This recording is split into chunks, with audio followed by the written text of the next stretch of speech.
Welcome to part 4 of my 5-part series about my great-great-grandparents, Charles and Fanny Ames. They were pioneers of human rights during the second half of the 19th century. In this video, we're going to go to Philadelphia, where they lived from 1872 to 1889.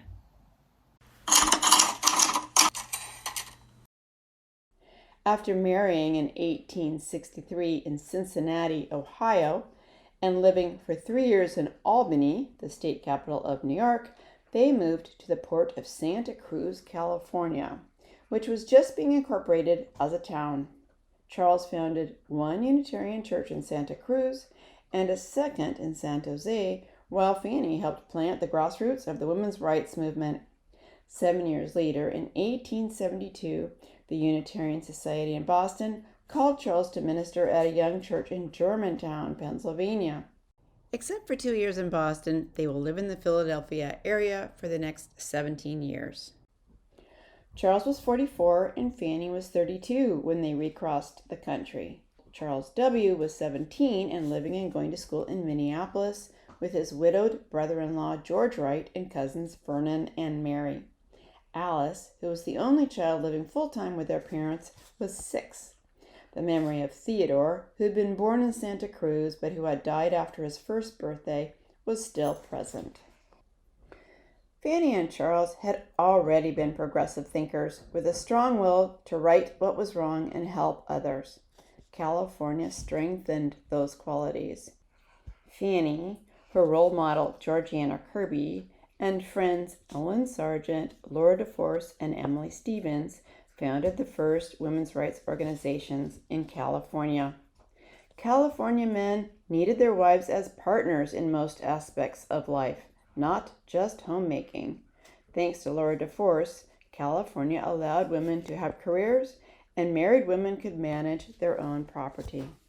Germantown, which is now a suburb of Philadelphia, was an old town and more traditional, but it had a history of being progressive.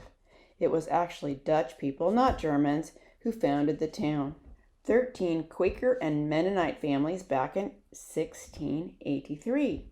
That was 76 years after the English founded Jamestown, but only 1 year after William Penn and the chief of the Lenape Indians, Tamenund, founded Philadelphia.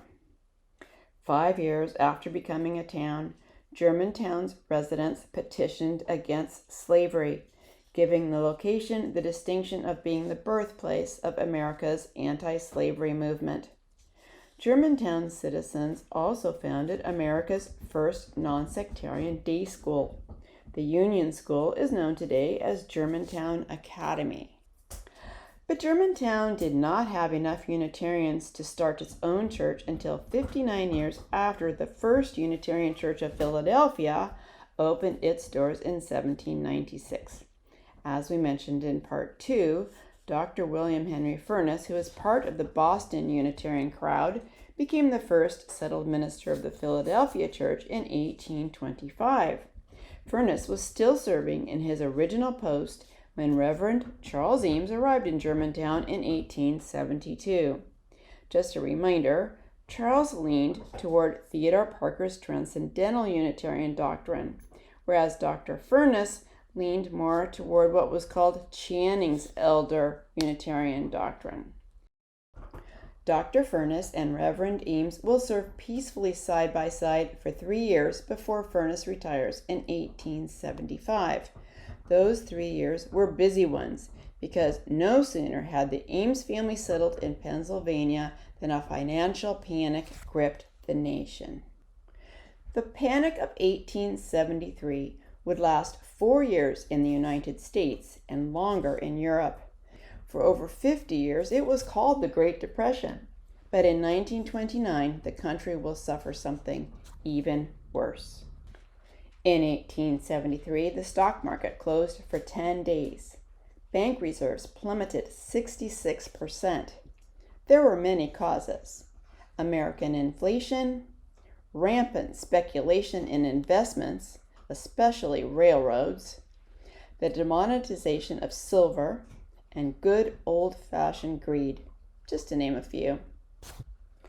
Like today, when the pandemic, wildfires, and extreme weather caught us by surprise, back then there were repercussions from other events. The Franco-Prussian War started in 1870. Chicago suffered a great fire in 1871, and Boston nearly burned down in 1872. There was also a surge in immigration, mainly from Ireland, England, and Germany, and the nation was still trying to reconstruct itself after the Civil War, which had ended only 6 years earlier. Racism continued to be a heated political issue. People fought over rapidly decreasing jobs. Poor management of factories caused frequent industrial accidents. Ensuing poverty fostered an increase in diseases, family breakdowns, hunger, and loss of housing, and children were forced into labor. Churches and local communities tried to care for the poor, but they were overburdened and not organized to work together. There were no such things as social workers in those days. This is where Charles and Fanny stepped up to the plate. They will organize the charity efforts in Philadelphia and Germantown to coordinate to help the urban poor. They will gather volunteers, mostly women, to reach out to the poor communities and assess their needs. The volunteers will report back to a headquarters of some sort, in this case Charles's church, and finally, through that headquarters, the various charity organizations will be able to consolidate resources and deal with the problems more efficiently and effectively. Charles participated in a meeting with Philadelphia officials to discuss what to do about poverty. There were many complaints about what was being done already. Truly deserving people were not seeking or receiving relief. Charitable funds were often wasted, and charitable funds often encouraged the poor to be idle, shiftless, and improvident. Charles and others tried to point out that no one was making an effort to understand the habits of the poor. No one was helping the poor become self-supporting. Charity schemes that did exist were not created with sound business principles, and little was being done to check overcrowding, unhealthy tenements, and, as was written, the bastardy baby farming and other evils that poverty caused. Charles, Fanny, and their Unitarian Church organized what would become known as the Relief Society of Germantown. It was the nation's first ever organized charity group, and the volunteers were America's first social workers. During the middle of all this activity, Fanny had her fourth child, baby Edith Theodora Ames, who was the second child they named after the Unitarian minister Theodore Parker, was born in Germantown on October 21st, 1874. Fanny was 34, Charles was 46, Charlie was 19 and a student at Cornell College, and Alice was 9, living at home. Edith will live to the ripe old age of 89, outlasting everyone else in this story. 2 years later, even though the United States of America was still suffering from the recession, it planned its 100-year birthday party. The Centennial Exhibition was to be held right there in Philadelphia. Organizers designed elaborate structures such as Horticultural Hall to house exhibits of America's latest accomplishments. But women soon learned that they would not be allowed to hold independent exhibits there. So prominent Philadelphians Eliza Sprout Turner and Sarah Catherine Fraley Hallowell organized the Women's Centennial Executive Committee and had built an exhibition hall just for women. They aptly named it the Women's Pavilion. But the stipulation that only women could present in the Women's Pavilion caused a snag when Lucy Stone's American Women's Suffrage Association wanted men to speak at their event on July 3rd. Our Charles Gordon Ames was asked to participate alongside Lucy, her husband Henry Blackwell, and Julia Ward Howe. So the AWSA had to hold their event at Horticultural Hall. Meanwhile, the rival group, Susan B. Anthony and Elizabeth Cady Stanton's National Women's Suffrage Association, planned a more dramatic display. It would take place during the centennial's main event scheduled for July 4th. 5 women in the NWSA were granted platform passes for the program. Susan B. Anthony, Matilda Jocelyn Gage, and Sarah Andrews Spencer from New York, Lily Devereaux Blake from Raleigh, North Carolina, and Phoebe Wilson Cousins, an attorney from St. Louis, Missouri. For the occasion, Susan B. Anthony, Elizabeth Cady Stanton, and Jocelyn Gage wrote a Declaration of Rights of the Women of the United States, declaring that women had the same rights as men. As Stanton wrote to General Joseph Hawley, the president of the Centennial Commission, "We do not ask to read our declaration, only to present it to the President of the United States, that it may become an historical part of the proceedings." General Hawley wrote back that the program had already been set and could not be changed. He also admitted, "I understand the full significance of your very slight request. However, if granted, it would be the event of the day, the topic of discussion to the exclusion of all others. I am sorry to refuse so slight a demand. We cannot grant it." In reaction to the rebuff, Elizabeth Cady Stanton and Lucretia Mott boycotted the event and opened the NWSA's annual convention at the First Unitarian Church of Philadelphia.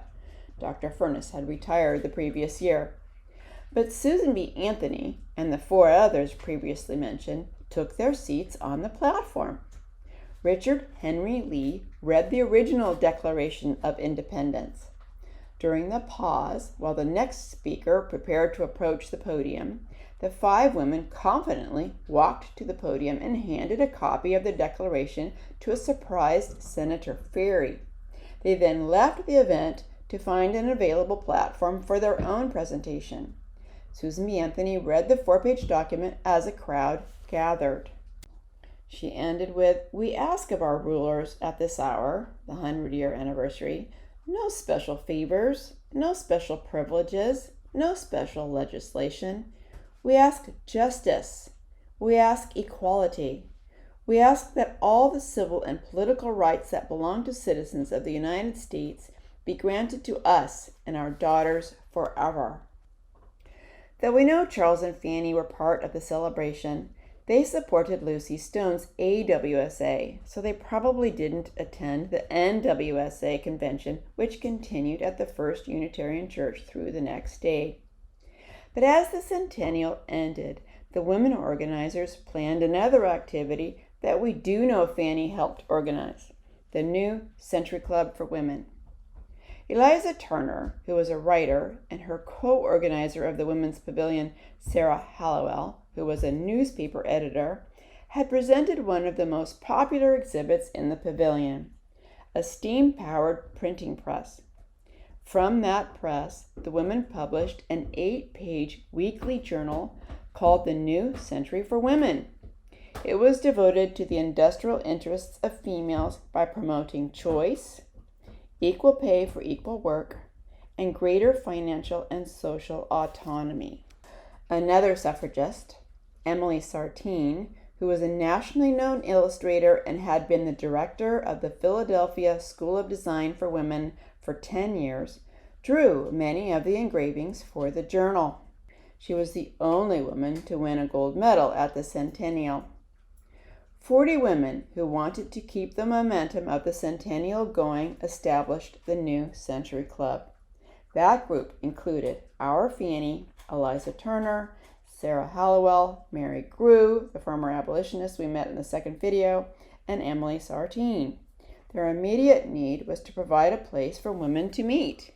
The 40 women wanted to promote a women's interest in science, literature, and art, everything that had been featured in the Women's Pavilion. The New Century Club was just one of the thousands of women's clubs that will spring up around the country to give female members of society a reason to get out of the house and do something productive. Over the next 7 years, the club grew from 40 to 120 members and established a home on Philadelphia's Girard Street. Over time, club members added to their agenda civic and cultural issues that affected women and children, such as child labor laws, education, and legal defense.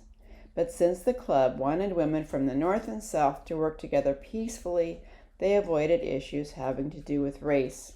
The club was essentially a wealthy white women's organization. All the while, the country still struggled with a recession. Charles's Unitarian Church in Germantown carried on with the Relief Society.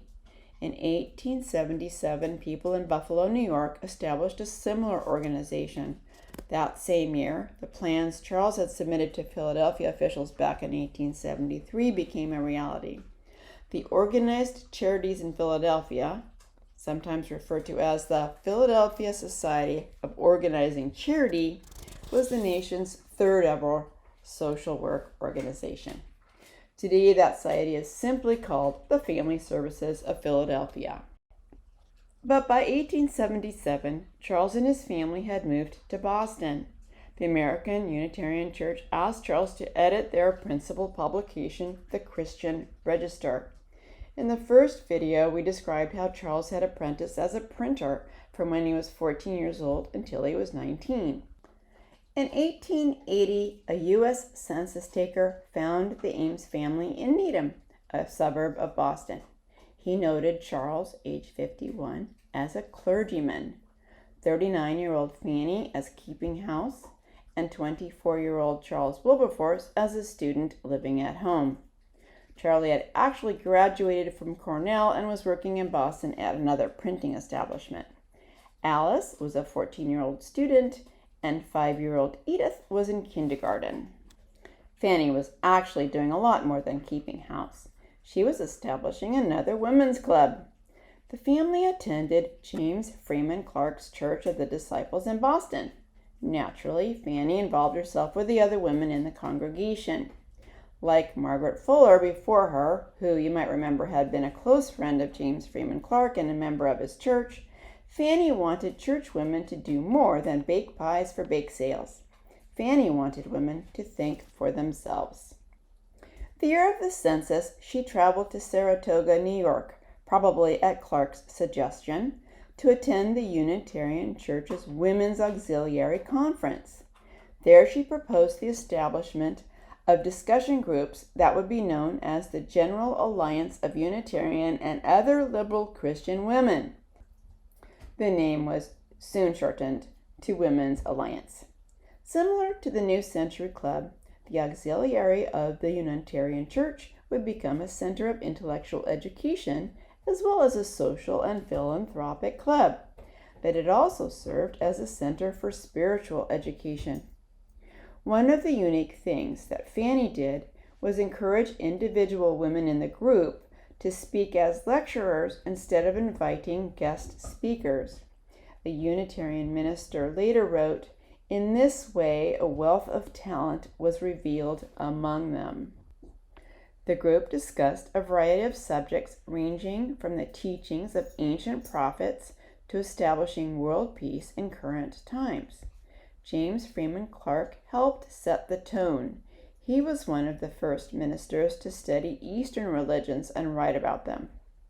Women's alliance groups will become part of many Unitarian churches, not just the Church of the Disciples. Over the course of the next 40 years, Fanny will oversee several different groups in various capacities and at churches in both Boston and Philadelphia.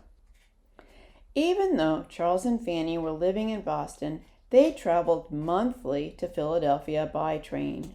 They were working with a couple they had met previously while living in Philadelphia, Susan and Peter Leslie. Peter was 9 years older than Charles. He grew up in Philadelphia and for a short while was a Presbyterian minister. But by the time he got to know the Ameses, he was a professor of geology at the University of Pennsylvania. Susan, who was 17 years older than Fanny, was originally from Northampton, Mass. Like the Ameses, the Leslies were suffragists and abolitionists. In fact, before the Civil War, The Leslies housed an escaped slave named Mary Walker. You can read about her in Sidney Nathan's To Free a Family. While Susan and Fanny worked together organizing charities in Philadelphia, Peter, Charles, and 5 others established another Unitarian church.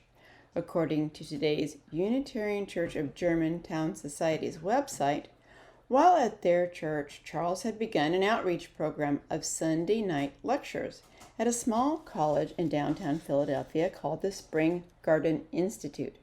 The new church, called the Spring Garden Society, was an outgrowth of Charles's Sunday night lectures. In 1878, the Germantown congregation, under their new pastor, Reverend Samuel Longfellow, the brother of the poet, gave $3,000 to assist with establishing the new society. That would be the equivalent of about $60,000 today. In 1880, that society convinced Charles to return to Philadelphia to be their pastor. Charles and Fanny will be in Philadelphia for another 8 years. Susan and Fanny were organizing another group that would help the urban poor.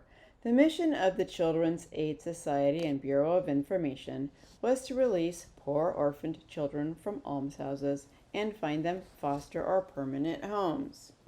An almshouse was simply a building built by a charitable person or organization for the poor children to live in. It didn't offer them a family. The Panic of 1873 had only intensified already existing problems.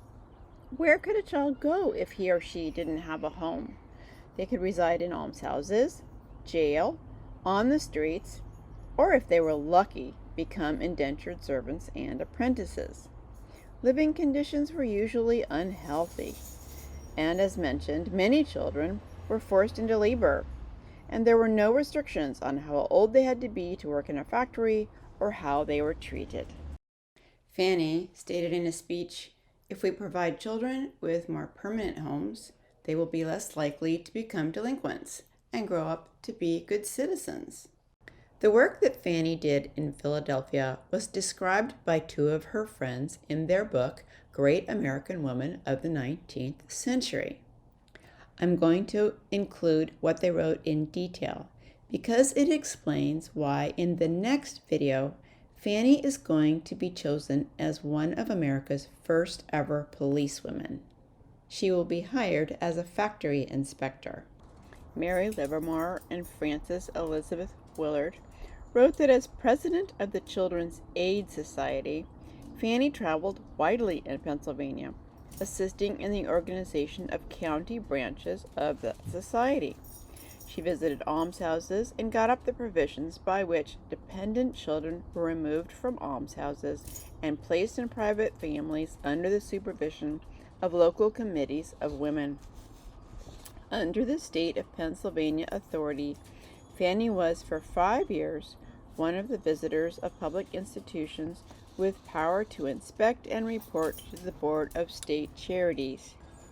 She thus became familiar with the methods, merits, and abuses of those institutions, her knowledge of which not only qualified her to prepare the reports of the Philadelphia Board of Visitors, but led her into wide and careful study of the causes of poverty and dependence, quickening her natural sympathy with the struggling classes, at the same time elevating her estimate of the social service rendered by wisely used capital and fairly managed industries. During this period, the Ames family was dealing with some personal issues too. In 1882, Charles suffered the loss of his granddaughter, Mary Wright, the daughter of the late Serena Ames Wright and her husband George. Charles W. had lived with Mary for several years while in Minneapolis. 20-year-old Mary died of a burst uterus in Wilmington, Delaware. That was far from home, and she was unmarried. I may be reading too much into this, but I hope she was not getting an illegal abortion. On a cheerier note, the next year, Charles and Fanny witnessed the marriage of Charles Wilberforce to Mary Inches Leslie. Mary was the daughter of Charles and Fanny's good friends Peter and Susan Leslie. The marriage bonded these families forever and ever. Charles W. and Mary settled in St. Paul, Minnesota, across the Mississippi from where Charles had been born and where he went to high school while living with his Uncle George Wright and cousins Mary and Vernon. Charles and Mary will have 6 children who will all grow to adulthood and either have or adopt children of their own. In December of 1883, Charles Gordon Ames was asked to speak at the 50th anniversary of the first meeting of the American Anti-Slavery Society, even though he'd only been 5 years old when the society held that first meeting in Adelphi Hall in Philadelphia. The only speaker younger than Charles during the 50th anniversary was William Lloyd Garrison, Jr. The senior Garrison and founder of the society had died 4 years earlier in 1879. But fellow founders Wendell Phillips, Mary Grew, and others were still alive to celebrate. 2 more important events occurred while Charles and Fanny were still living in Philadelphia. On June 29, 1884, Charles and Mary Ames in St. Paul had their first child, Charles Leslie Ames. And in 1886, Charles and Fanny's daughter Alice Vivian Ames graduated with her bachelor's degree from Wellesley College. She was in the 7th class to graduate. Alice will stay at Wellesley for another 3 years, studying classics for a master's degree. Her sister Edith, age 12, was still living at home. The next year, 1887, the New Century Club elected Fanny as their president for a 2-year term. There were about 200 members by then. In the biography of Fanny mentioned earlier, Mary Livermore and Frances Willard wrote that the New Century Club of Philadelphia was one of the most active and influential women's clubs of this country. In 1889, as Fanny wrapped up her 2-year term, Reverend James Freeman Clark in Boston asked Charles to succeed him as pastor of the Church of Disciples Unitarian Church. The congregation still met in the edifice built on the corner of Warren Avenue and West Brookline Streets in 1848. Okay, that's where we're going to end this video. The next and final video is about Charles and Fanny's time in Boston, where he dies in 1913 after serving as the pastor for the Church of Disciples Unitarian Church there for 23 years. Then we will follow, through Fanny's eyes, the final push of the women's rights movement to obtain women the right to vote. The most amazing thing to me is how we hardly won that vote. It was such a close election. And how so many of the problems that women had then, back in the early 1900s, are still thorns in our sides today. Thanks for watching, and see you next time. If you got anything out of this video, please hit the thumbs up button and let me know. And if you have any comments, questions, corrections, anything like that, just write them in the comments section below. I'll get them. Thanks again. Bye.